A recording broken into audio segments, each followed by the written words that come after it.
Assistant labour officer ఎమ్మెల్యేలో పనిచేస్తున్నాను. మా ఉపకార్మిక commissioner Kurnool వారి ఆదేశాల మేరకు ఇవాళ national abolition of bonded labour అంటే ఇవాళ దీని గురించి అవగాహన సదస్సు ఏర్పాటు చేయమన్నారు.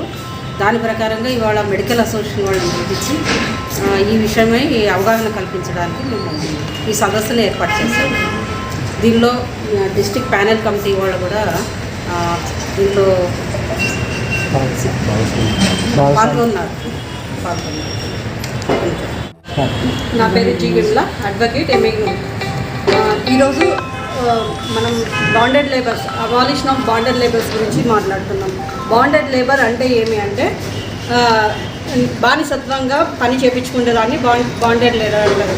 అంటే మినిమం వేజెస్ యాక్ట్ ప్రకారం మినిమం వేజెస్ ఇవ్వకుండా తర్వాత అవర్స్ ఆఫ్ వర్క్ 8 hours అనేది మనకి మినిమం టైం వర్కింగ్ అవర్స్. ఆ అవర్స్ కంటే మించి ఎక్కువ పని చేయించుకొని దానికి వేతనాన్ని ఇవ్వకుండా పని చేయించుకొని తగిన సెలవులు ఇవ్వకుండా పని చేయించుకోవడాన్ని బాండెడ్ లేబర్ అంటారు. అంటే మనిషి ఒక బానిసగా పని చేయడాన్ని బాండెడ్ లేబర్ అని అంటున్నారు.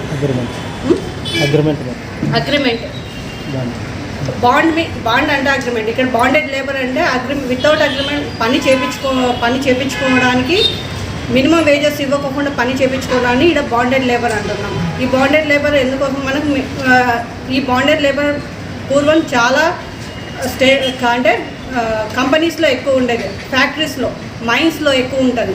ఇట్లాంటి బాండెడ్ లేబర్స్కి వాళ్ళ లైఫ్కి వాళ్ళ కుటుంబానికి మంచిగా ఉండాలని మినిమం వేజెస్ యాక్ట్, తర్వాత మనకి rules benefits of rules, health profits అవన్నీ ఇవ్వడానికి మనకి కొన్ని యాక్ట్స్ ఉన్నాయి.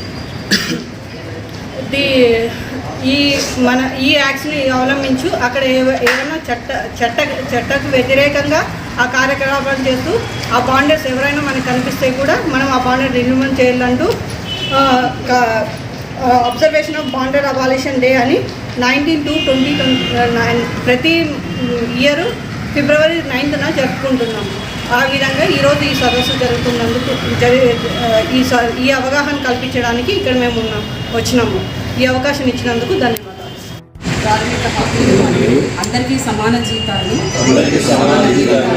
నిర్దేశించిన వెట్టి చాకిరీ నిర్మూలన చట్టం అమలుకు తోడ్పడతానని నిరుపేదలు వెట్టి చాకిరీ పనిలో చిక్కుకొని కొట్టుమిట్టాడుతున్నారు. వారిని రక్షిస్తానని ఇలాంటి నేరాలను సంపూర్ణంగా నిర్మూలించడం కోసం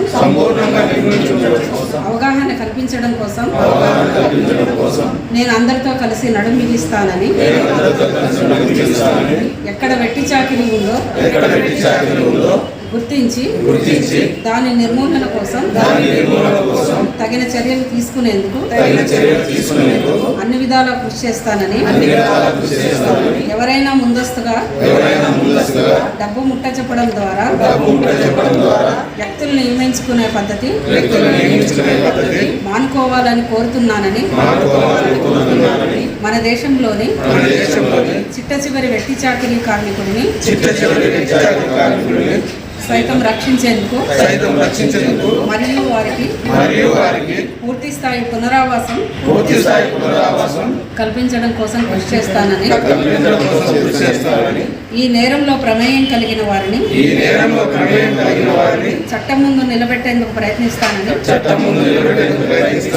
వెట్టి చాకిరీ నిర్మూలన చట్టం అమలు చేయడం ద్వారా ఆంధ్రప్రదేశ్ను వెట్టి చాకిరీ రహిత రాష్ట్రంగా మారుస్తానని, తద్వారా మన ప్రజలందరూ ఆరోగ్యంగా మరియు సంపన్నమైన జీవితం గడిపేలా చూస్తానని నేను ప్రతిజ్ఞ చేస్తున్నాను. నాకు మరియు నా కుటుంబానికి భారత రాజ్యాంగం అందించిన స్వేచ్ఛ మరియు ప్రాథమిక హక్కులు అందరికీ లభించేలా నా వంతు కృషి చేస్తానని నేను ప్రతిజ్ఞ చేస్తున్నాను. జై హింద్.